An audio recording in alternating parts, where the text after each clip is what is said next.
মাদকদ্রব্য নিয়ন্ত্রণ আইনের একটি মামলায় কুমিল্লার আদালতে হাজির হয়ে আইনজীবীর মাধ্যমে জামিনের আবেদন করেন এক ব্যক্তি। আদালত জামিনের আবেদন নামঞ্জুর করে তাঁকে কুমিল্লা কেন্দ্রীয় কারাগারে পাঠানোর নির্দেশ দেন। কিন্তু কারাগারে নেয়ার পর আসামির আঙুলের ছাপ নিতেই সামনে আসে ভিন্ন এক গল্প।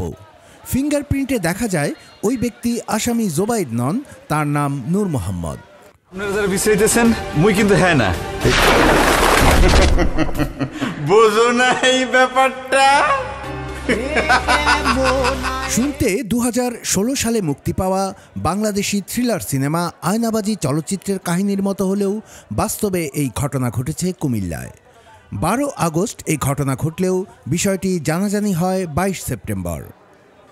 কারাগারে থাকা ৩৩ বছর বয়সী নূর মোহাম্মদের বাড়ি কক্সবাজার টেকনাফ পৌরসভার ৩ নম্বর ওয়ার্ডে, আর মূল আসামি জোবাইদ পুতিয়ার বাড়ি টেকনাফের নাইট্যমপাড়া গ্রামে।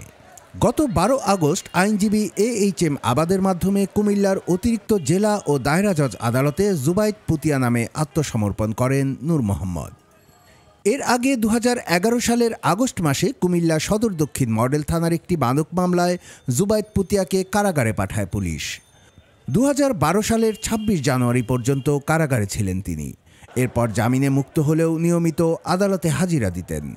২০১৮ সালে দীর্ঘ আইনি প্রক্রিয়া শেষে মামলাটি জুডিশিয়াল ম্যাজিস্ট্রেট আদালত থেকে কুমিল্লার অতিরিক্ত জেলা ও দায়রা জজ আদালতে স্থানান্তর করা হয়। কুমিল্লা কেন্দ্রীয় কারাগার সূত্র জানিয়েছে, আদালত থেকে আসা যে কোনো আসামিকে কারাগারে প্রবেশ করানোর আগে ফিঙ্গারপ্রিন্ট নেওয়া হয়। ফিঙ্গারপ্রিন্ট নিতে গিয়েই এই আয়নাবাজির ঘটনাটি বেরিয়ে আসে। বর্তমানে আসামি কারাগারে আছেন, আদালতের সিদ্ধান্ত অনুযায়ী পরবর্তী ব্যবস্থা নেওয়া হবে। কুমিল্লার কাগজ, নিউজ ডেস্ক।